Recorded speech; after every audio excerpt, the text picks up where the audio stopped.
O ano é 1995 e Raekwon está se preparando para lançar seu primeiro álbum de estúdio.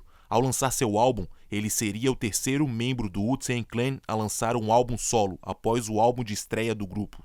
Hey yo, hey yo, hey yo, hey yo, hey yo, hey yo, hey yo, Raps.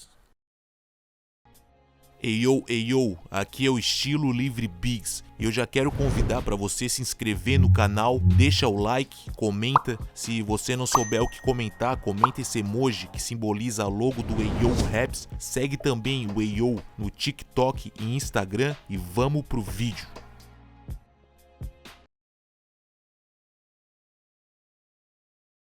Method Man teve o primeiro álbum solo lançado, com Tical, em novembro de 94. Old Dirty Bastard foi o segundo membro a lançar seu álbum solo, com Return to the 36 Chambers, The Dirty Version, em março de 95. Isso acabou jogando certa pressão em cima de Raekwon por ser o terceiro a lançar um álbum solo, especialmente pelos padrões de ser um membro do Wu-Tang Clan e pelo álbum de estreia do grupo ter sido tão bem considerado. Os álbuns de Method Man e ODB também tiveram bastante sucesso. As sessões de gravação de Only Built for Cuban Links começaram no final de 94 e estenderam-se até meados de 95 no estúdio do RZA, que era localizado em seu porão em Staten Island, mesmo estúdio em que os álbuns anteriores foram gravados. Em relação ao processo do álbum, RZA disse: "Eles queriam ir para Barbados, mas quando chegaram em Barbados, o racismo lá era muito louco. Era devido à mentalidade de escravidão que as pessoas de lá tinham. Os negros eram tratados como merda. Eles voltaram e tudo foi gravado no meu estúdio no porão. Nenhum engenheiro, nenhum assistente de som. Eu fiz tudo nessa merda. Os únicos dois álbuns em que eu fiz tudo sem ter ninguém falando no meu ouvido foram Links e Liquid Swords. Eu estava numa missão."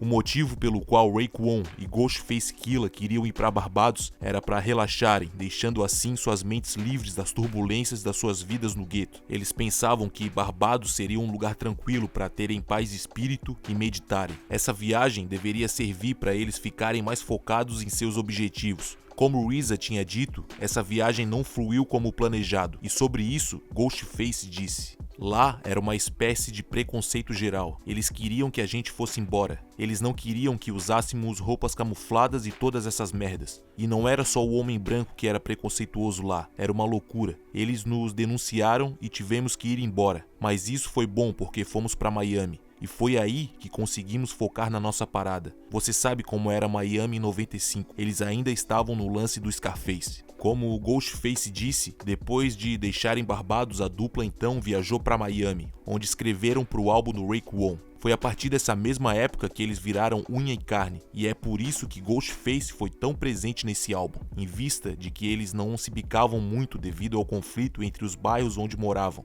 Com esse álbum sendo o terceiro entre os membros do Wu-Tang Clan, Raekwon estava definitivamente nervoso e sabia do peso que estava sobre ele para entregar um grande álbum, mas ainda assim ele tinha muita confiança devido à sua experiência e às pessoas ao seu redor alcançando o que queriam no jogo. O álbum é um reflexo de si e traria a história da sua vida para os ouvidos. Como eu havia dito no vídeo sobre o álbum de estreia do Wu-Tang Clan, que eu vou deixar no card para você assistir depois, RZA tinha um chamado plano quinquenal para concretizar os lançamentos dos membros do Wu-Tang. RZA fez acordo com o dono da Loud Records, Steve Rifkin. O Wu-Tang Clan havia assinado com a Loud Records. No entanto, cada membro era um agente livre. RZA queria levar o grupo ao número 1 em 5 anos e queria que os membros assinassem com outras gravadoras para aumentar o alcance. Na época do Only Built for Cuban Links, Method Man assinou com a Def Jam, ODB assinou com a Geffen Records e Raekwon acabou ficando na Loud Records. O motivo por ele ter ficado na Loud Records foi pela infraestrutura que a gravadora lhe propôs, que foi muito importante para ele, porque a gravadora realmente acreditou nele. E em relação a isso, Raekwon disse: "A Loud para mim sempre foi tão poderosa quanto a Def Jam. A Def Jam tinha o polimento por trás dela, e a Loud não tinha esse fator de polimento, mas ainda tinha toda a mecânica adequada. Quando você senta lá e pensa sobre as gravadoras e o poder que elas trazem para a mesa quando entende o que é a cultura, é por isso que eu estava animado, fazer com que eles me entendessem." Eles sabiam que, no final das contas, esse é um verdadeiro garoto do hip hop, alguém que vive a cultura e a entende. Eu senti que eles sabiam exatamente como lidar com a minha personalidade e meu jeito. Então, eu nunca a comparei com a Def Jam, porque eles eram mais a Mercedes-Benz da indústria. E a Loud era mais parecida com a Audi. Eles tinham o poderoso Wu lá em cima. Eles tinham o Mobb Deep. Então me senti em casa. E para eles me chamarem, senti como se estivessem me observando de perto desde o início, começando com 3-6 Chambers. Então eles colocaram suas fichas em mim. Raekwon também desenvolveu um papel importante no plano quinquenal do RZA. RZA tinha uma visão separada de cada membro do Wu-Tang Clan, como eu também havia dito no vídeo sobre o álbum Enter the Wu-Tang, 3-6 Chambers. Pro Dizza, ele o viu alcançando os intelectuais da faculdade, pro Ghostface e Raekwon, os gangstas, e pro Method Man, os jovens e as mulheres. Dizza disse que não era o seu objetivo pessoal atingir aquele grupo demográfico de pessoas, e Method Man não necessariamente concordava com a posição de fazer música para atrair as mulheres. Um dia típico nas gravações de Cuban Links consistia em Raekwon fumar muita ganja e assistir RZA fazer magia. O objetivo era fazer um álbum cinematográfico e contar histórias. Um dos pontos fortes que trouxeram isso para o álbum foi que Raekwon, nos intervalos das gravações e das composições, assistia a filmes clássicos. Um dos filmes que ele e RZA se inspiraram foi The Killer, do diretor John Woo. Podemos ouvir trechos desse filme no álbum. Raekwon também menciona esse filme no primeiro álbum do Wu-Tang Clan, no início da faixa Wu-Tang Seventh Chamber. Outros filmes que também inspiraram o álbum são Scarface e The Godfather, que estão entre os filmes favoritos de Raekwon, sendo The Godfather seu favorito. Podemos ver que ele é um fã de filmes de máfia, e isso fica muito evidente em Only Built for Cuban Links. Esse álbum é o pioneiro do subgênero mafioso rap. Além de State Island, que é de onde Raekwon é residente, ser conhecida por essa atividade. State Island é conhecida por diversos mobsters viverem lá. O termo mobster é usado para identificar quem faz parte da máfia. Kool G Rap também é apontado por trazer esse estilo mafioso pro rap. Ouvindo Cuban Links, você vê a diferença na produção do álbum em comparação aos álbuns dos outros membros do Wu-Tang, devido à abordagem e jeito de contar histórias no estilo mafioso. RZA se propôs a construir o álbum para tocar como se fosse um filme policial. Os primeiros trabalhos do Wu-Tang Clan eram mais ásperos, então RZA trabalhou num som mais polido, mais lento e com mais camadas, loops de piano e samples de filmes de Kung Fu e de filmes de máfia, para obter essa singularidade que ouvimos no álbum. Sobre o título, Ghostface Killah disse: a corrente que usávamos antigamente eram os elos cubanos, então Raekwon veio com a teoria como se a corrente de elo cubano fosse uma das correntes mais difíceis de quebrar, manos reais, manos fortes. Originalmente, o álbum deveria se chamar The Wu Gambinos, o que poderia ter colocado Raekwon em muitos problemas. O pai de Steve Rifkin, dono da Loud Records, que era conectado com a máfia, recebeu uma ligação da família Gambino, dizendo que a família não queria seu nome mencionado no álbum. Apesar disso, Raekwon foi inflexível sobre nomear o álbum de Wu Gambinos, mas no final das contas ele resolveu não continuar com isso, porque ele literalmente agora estava lidando com a máfia. Não é como se fosse uma gangue de rua, é bem diferente, e a máfia definitivamente não brinca. No entanto, Raekwon ainda chegou a pôr uma música chamada Wu Gambino no álbum. O primeiro single do álbum foi Heaven and Hell, sendo lançado em outubro de 94. Essa música apareceu também na trilha sonora do filme Fresh. O segundo single do álbum foi Criminology e foi lançado em junho de 95. E o lado B dessa gravação continha a música Glaciers of Ice. Ambas alcançaram a posição 43 na Billboard Hot 100. Então, finalmente o álbum foi lançado em agosto de 95. O álbum alcançou a 4ª posição na Billboard 200, vendendo cerca de 130 mil cópias na primeira semana. O álbum foi apelidado de Purple Tape, pois o plástico da fita cassete original era inteiramente roxo. Raekwon marcou a fita de forma distinta, como uma referência ao método dos traficantes de drogas de etiquetar seus produtos para distingui-los dos outros. No filme American Gangster, por exemplo, eles usam Blue Magic para distingui-las das demais heroínas. Em resposta ao porquê da fita se chamar Purple Tape, Raekwon disse: eu queria ter a certeza de que quem fosse ouvi-las tivesse algo especial em seu toca-fitas. Tipo, de todas as fitas, a minha parada ser VIP. Minha parada era para pessoas especiais, então eu queria distinguir isso de todo mundo. A Purple Tape é simplesmente clássica. Tem um vídeo do Raekwon assinando uma Purple Tape original, e essas coisas passam a valer muita grana, milhares de dólares. Originalmente, a fita não seria roxa, mas sim verde. Em uma entrevista, Raekwon disse: "No começo, eu iria fazer ela verde porque verde é minha cor favorita. Gosto de verde oliva, mas eles não conseguiam fazer dessa cor. A próxima coisa, você sabe, eles disseram blá blá blá e roxo. E eu disse: muitos manos podem pensar que roxo é pra meninas, mas eu gostei da cor porque se destacava. Então pensei, foda-se, vamos de roxo." Quando você discute qual é o melhor álbum de rap de todos os tempos, esse álbum tem que estar obrigatoriamente em discussão. Tudo sobre ele é simplesmente incrível. Um conhecimento intrigante por trás dele, escrita fenomenal e uma produção singular e excelente. Músicas atemporais que tiveram muito impacto e que influenciaram muitos artistas. Existem diversos comentários de pessoas dizendo que compraram esse álbum várias vezes ao longo dos anos. O Pusha T já disse que ao longo dos anos comprou o álbum 7 vezes. Ele também faz referência a Purple Tape em seu álbum Daytona, dizendo que esse álbum é sua Purple Tape.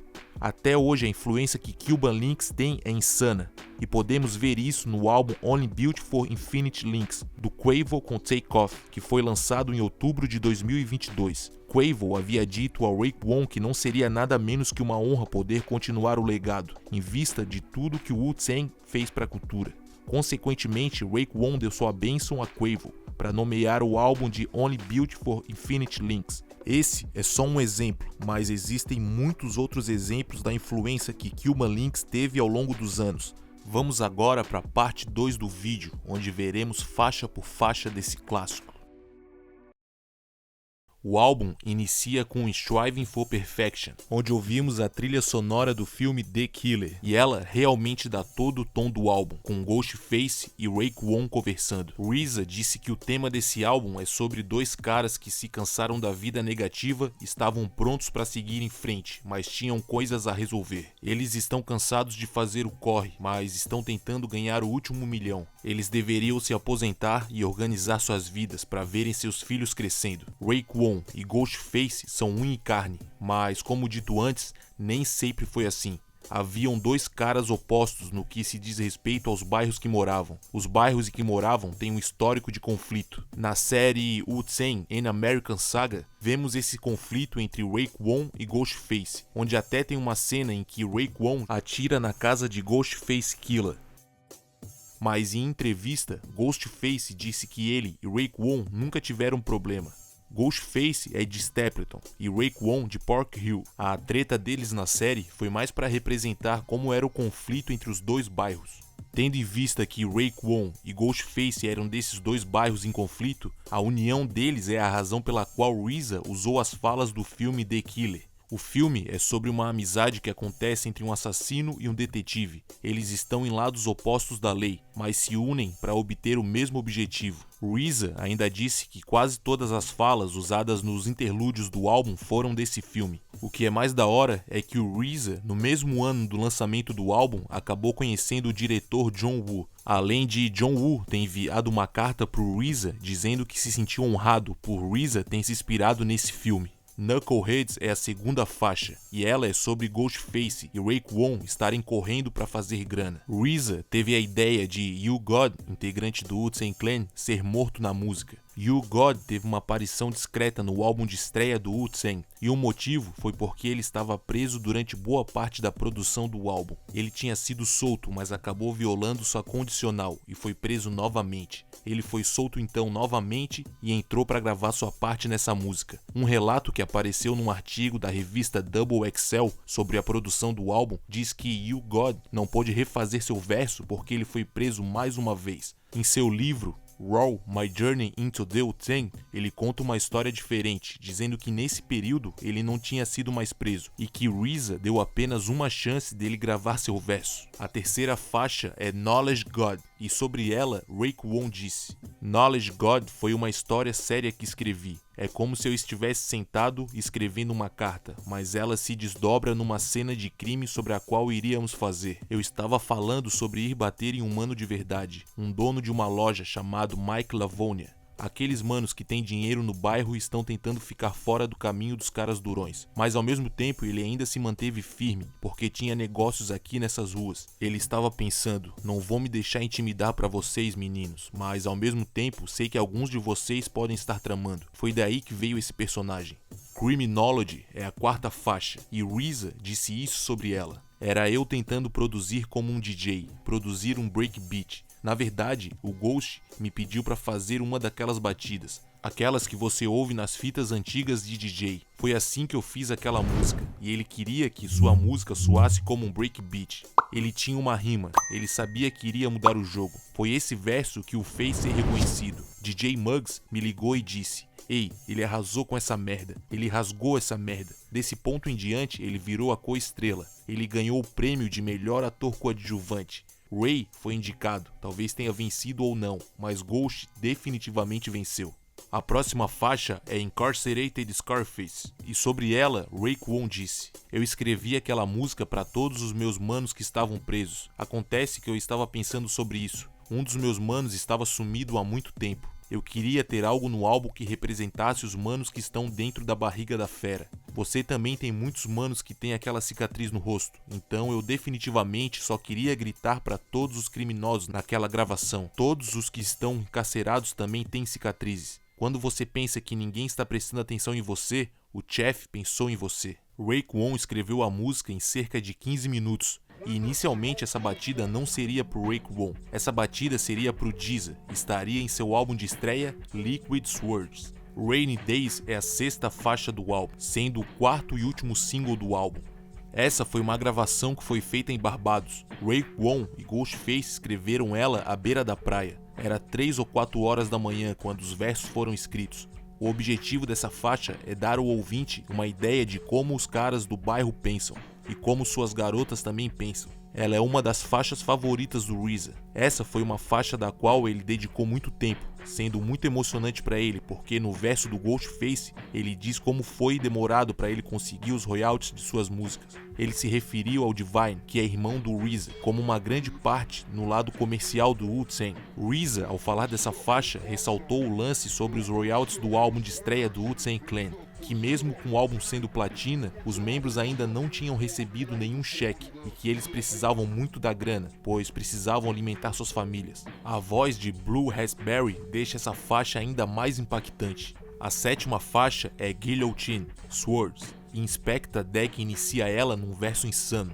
Um trecho da batida de Guillotine, Swords também foi reproduzido no álbum Tical, do Method Man, que havia sido lançado no ano anterior, e apareceu na faixa Meth vs Chef. Sobre ela, Raekwon disse: "Meth tinha um pedaço dessa batida em seu álbum que foi usado como sketch, porque é assim que o RZA é. Às vezes, ele mistura algumas merdas e lhe dava um pedaço de alguma coisa, mas não agia como se fosse atribuído a isso. Ele vai ver se alguém gosta e vai usar para um preenchimento ou algo assim. Eu disse ao RZA há algum tempo depois que ele fez isso: ei, eu quero aquela batida. Fomos os primeiros a falar sobre aquela merda de Crystal. Eu sei disso, com certeza. Eu nunca tinha ouvido falar de Crystal antes disso. Naquela época, íamos jantar e fazer outras coisas com Steve Rifkin e outros da gravadora. E nossa missão era, quando nos sentarmos à mesa, queremos o melhor vinho da casa. Íamos pedir outra coisa. Íamos pedir um Moe em Shandong ou algo assim, mas eles não tinham. Então pensamos, qual é a próxima melhor coisa, Steve? E Steve disse: dê a eles a segunda melhor coisa. E eles vieram com Crystal. Eu e Ghost gostamos da garrafa, e o nome da garrafa era Loose Roder. Eu estava tipo, sou Lou Diamond, Lou Holder, e eu e Ghost estávamos adorando a aparência frutada da garrafa. Custou mais que o outro, então a gente ficou tipo, Crystal, mano. A intro dessa faixa conta com um sample tirado do filme Shaolin vs Lama, que é um dos filmes de Kung Fu favoritos de RZA, e não foi a última vez que ele usou samples desse filme. Can It Be So Simple Remix é a 8ª faixa, e a versão original aparece no álbum de estreia do Wu-Tang Clan. Sobre ela, Raekwon disse: o remix veio de quando fazíamos shows quando o Enter the Wu-Tang foi lançado. Eu e Ghost costumávamos sair nessa parte da batida no meio do show. RZA fez um pouco da magia dele, e Ghost basicamente estava falando sobre como ele levou um tiro nos dias em que ele estava fora da cidade. Ele começou a entrar na sua história com rimas. Naquela época, muitos manos que conhecíamos entravam e saíam de diferentes estados e cidades, e você sabe que merdas podem acontecer. Então, quando ele escreveu isso, acho que estava voltando à época em que ele foi baleado. Era como se ele estivesse apenas descrevendo um momento. A 9ª faixa é Shark Ends, Biters. É uma sketch onde Raekwon discute com Ghostface como os outros rappers estão roubando a letra e estilo deles. Raekwon, sobre ela, disse: "Foi uma daquelas sketches em que estávamos olhando para nossa competição, e quando o Ghost está dizendo o que ele quer que esteja dizendo, nós meio que sabíamos de quem ele estava falando, mas não era como se estivéssemos tentando caçar uma briga. É que às vezes, quando você entra naquela cabine, você começa a dizer o que quer, simplesmente acontece. Naquela época, estávamos nos sentindo bem, a bebida faz a gente se sentir mais forte. Sabíamos que estávamos lançando um bom álbum e deixamos isso nos ouvidos. Blá blá blá blá, e foi tudo o que fizemos." Sobre isso, Ghostface completou: "Eu não queria que os manos suassem como eu. Basicamente, estávamos loucos, começando muitos problemas. Estávamos a toda naquele momento. Não estou aqui para brincar e começar a citar nomes, mas naquela época, os manos sabiam o que estava acontecendo e de quem os manos estavam falando. Você sabe o que o U passou. Naquela época, estava disponível para qualquer um. Entramos no jogo tipo, foda-se todo mundo, os manos não podem tocar nisso, tanto faz." Essa era a nossa mentalidade naquela época. Ghostface disse que resolveram abordar esse tema no álbum porque muita gente na época começou a comparar a capa do Illmatic do Nas, que possui uma foto dele quando criança, com Ready to Die do Big, que possui a foto de um bebê representando o Big. Illmatic foi lançado em abril de 94 e Ready to Die em setembro de 94. Sobre essa sketch de Raekwon e Ghostface, Nas disse: "Eu não conseguia acreditar que ele disse isso. Eu tinha uma foto minha quando jovem na capa, e então Notorious B.I.G., descanse em paz, tinha uma foto de um bebê que representava ele. É claro que as pessoas começaram a comparar, porque de qualquer maneira eles estavam nos comparando." Nas recebeu um telefonema do Big, chateado, depois de ter ouvido a sketch. Big me ligou e disse: "Ei, você está fechando com aqueles manos do U? Você sabe o que eles disseram? Porque eu e ele éramos próximos." Eu estava tipo: "Ei, esse é o Ghost. O Ghostface é o Ghostface. Eu não sabia que ele iria dizer essa merda." Ele ficou um pouco desapontado. O Ghostface não estava tentando acabar com a minha parada. Eu não olhei desse jeito. Era apenas uma competição naquela época. Logo após isso, Ghostface e Big se acertaram e tudo ficou tranquilo. Chegamos a Ice Water. Essa música é conhecida por ser a estreia de Capadzona e, na verdade, ele é muito importante para o Raekwon, pois ensinou o Raekwon a rimar. Capadzona deveria ser um dos membros oficiais do Wu-Tang Clan, mas Method Man acabou substituindo ele. Ele estava preso quando o Wu-Tang estava começando a crescer. Ele saiu da cadeia e apareceu nessa faixa. Segundo o You God, foi ele quem tirou o Capadzona da cama para ir gravar essa faixa, pois Capadzona estava bem desanimado. Uma coisa da qual os membros do Wu-Tang tiram sarro até hoje é sobre Capadzona ter feito tirarem o Dizza dessa faixa, pois o Capadzona mandou muito melhor. RZA disse que You God foi morto entre aspas na primeira metade do álbum, e que então Capadzona surgiu como um novo personagem. A faixa 11 é Glaciers of Ice, e na sketch de abertura, Raekwon e Ghostface queriam enfatizar os sapatos Clarks, que eles estavam usando muito na época. A sketch foi gravada num gravador portátil do Ghostface, enquanto eles estavam no carro. Raekwon detonou em seu verso, mas curiosamente, seu verso não foi gravado nessa batida. Em relação a isso, Raekwon disse: "Quando rimei pra Glaciers, nem foi nessa batida, foi numa parte da bateria que eu rimei. Naquele dia, quando voltei pra casa, não gostei da minha rima. Todos continuaram enfatizando que gostaram da minha rima." RZA disse: "Não se preocupe com isso, vá pra casa. Vai descansar um pouco, seu cansado, seu chato." Eu estava tipo, foda-se, quando eu voltar amanhã vou mudar essa merda. Quando voltei, era como se essa merda tivesse uma batida totalmente nova, com a bateria por baixo. Verbal Intercourse é a 12ª faixa. Essa faixa é bem interessante, pois Nas foi o primeiro não membro do Wu-Tang Clan a participar de um álbum de um membro do Wu-Tang Clan. O verso do Nas foi elogiado pela revista The Source no final dos anos 90 como um dos 5 melhores versos de todos os tempos do hip hop. Essa música surgiu de forma orgânica, uma vez que Nas foi até State Island. Nas disse: "Ray colava em Queensbridge, eu colava em State Island. Nós dávamos rolê a noite toda. Não ligávamos um pro outro para trabalhar. Chamávamos um ao outro para dar rolê. De alguma forma, acabamos no estúdio. O RZA tinha algumas batidas prontas. Fiquei honrado em ser convidado para estar no álbum. Raekwon estava à frente de seu tempo. Eu sabia que Ray era um artista clássico e que o álbum seria um clássico na música. Raekwon disse que Nas estava tentando rimas diferentes das quais ele tinha feito, e que o Nas já tinha feito 3 ou 4 versos diferentes, e que ele não sabia qual pôr, mas quando Raekwon ouviu esse verso que foi para a música, ele sabia que esse era o certo a se pôr. Uma curiosidade é que Nas havia usado esse mesmo verso na música Deja Vu.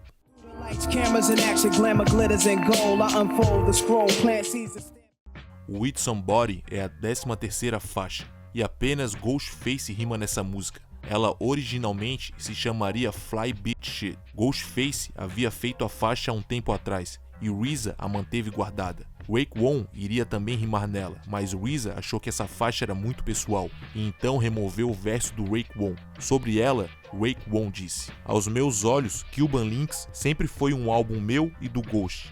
Eu já sabia que eu e ele éramos uma dupla. Então, mesmo que as pessoas achassem que era um álbum do Raekwon, eu olhei pra ele como se fosse um álbum do Wu-Tang. E este sou eu e o departamento do Ghost aqui. Porque os caras realmente não falam as coisas de rua assim. Ou os caras falam isso, mas não falam do jeito que falamos. Então, quando o Ghost colocou o With Somebody no álbum, eu senti que essa faixa é definitivamente necessária e soa incrível. Eu não estava no estúdio naquele dia quando ele fez isso, mas sabia a rima que ele faria, porque lembro que o RZA ficava tocando a batida sem parar. Tipo, alguém tem que chegar nisso. É assim que o RZA é. Alguém tem que chegar nisso. Quer você queira ou não. Alguém tem que fazer isso. E o Ghost fez sozinho. A faixa 14 é Spot Hushers. Na intro da música, ouvimos de fundo um trecho da música feita para o comercial da marca de cerveja St. Tides. With St. Ides in my system, crack another, I'm blessed. Let's go get the next one and get over. The object is to stay sober, lay on the sofa. Better yet, down my shoulder. Be champ stressed out, could never be son. Ricochet jelly, hit the deli for a cold one. Naturally blessed, yes, my rap is like a laser beam. Na década de 90, St. Tides era muito mais popular. Se você gostaria que eu trouxesse um vídeo especificamente falando sobre a relação entre a St. Tides com o rap, deixa seu comentário. Mas voltando para Spot Hushers, RZA disse: "Eu realmente não estava sentindo a batida. Eu tinha terminado o álbum do Ray. Outra hora eu estava fazendo batidas pro GZA. Ray e eu temos uma semelhança. Nós somos workaholics. Nos dedicamos à causa. É uma daquelas coisas em que ele entrou e detonou. E pra mim, salvou o bagulho. Ainda não gosto dessa batida. Eu ainda queria tirá-la do álbum. Os 2 tiros no final são para caso você fique entediado. Vamos então para a música mais popular do álbum e que também é uma das preferidas dos fãs, Ice Cream. Esse som foi o 3º single do álbum, alcançando a posição 37 na Billboard Hot 100. Mesmo essa música sendo a de maior sucesso de Raekwon na Billboard Hot 100 como artista principal, ele não gostou muito da música. Ele amou a batida, mas ele sentiu que ela era muito suave para o álbum. RZA leva todo o crédito pela ideia por trás do som. RZA tinha ido trabalhar no estúdio com Method Man e ele contou a Method Man uma ideia maluca que ele teve sobre as garotas serem diferentes tipos de sorvete. Ele disse que essa foi a primeira música além de You All I Need to Get By de Method Man que ele o pressionou a fazer. O motivo era que o Method Man não queria ser visto como um galanteador do grupo. Method Man fez o refrão na mesma semana em que ele fez sua parte na música Shadowboxing do GZA. Method Man falou sobre RZA ter chegado com o conceito da música e de fazer também camisetas em referência aos tipos de sorvete. RZA disse que eles venderam cerca de 20 mil camisetas só na loja de roupas do Wu-Tang, a Wu-Wear. A visão foi de RZA, mas Method Man deu vida a ela no refrão. Um fato curioso é que apesar de Capazona estar no som, ninguém sabia disso até o álbum estar pronto. O motivo era que o RZA não deixava as pessoas levarem as faixas gravadas com elas. Ao trabalhar com ele, você iria ouvir a música uma vez após gravada, e depois só iria ouvir se o álbum que contém essa música estivesse pronto. Apesar de Capazona ter aparecido anteriormente em Ice Water, foi Ice Cream que pôs seu nome no mapa. Capazona não iria aparecer nessa faixa, mas ele falou brincando com RZA sobre participar dela, e RZA levou isso a sério e incluiu ele nela. Wu Gambinos é a 16ª faixa do álbum. E como eu disse antes, Gambinos é uma referência à família Gambino. Raekwon disse que a ideia de Wu Gambinos veio de um filme que ele gostava de assistir, intitulado Once Upon a Time in America, com Robert De Niro e James Woods. Raekwon também mencionou que o pseudônimo de Ghostface, Tony Stark, veio do Iron Man, e que no álbum ele queria dar o apelido para quem participasse dele. Nesse álbum, Raekwon apelida Giza de Noodles, Master Killa de Maximilian, Inspector Deck de Rolling Fingers, You God de Golden Arms e RZA de Bob Stills.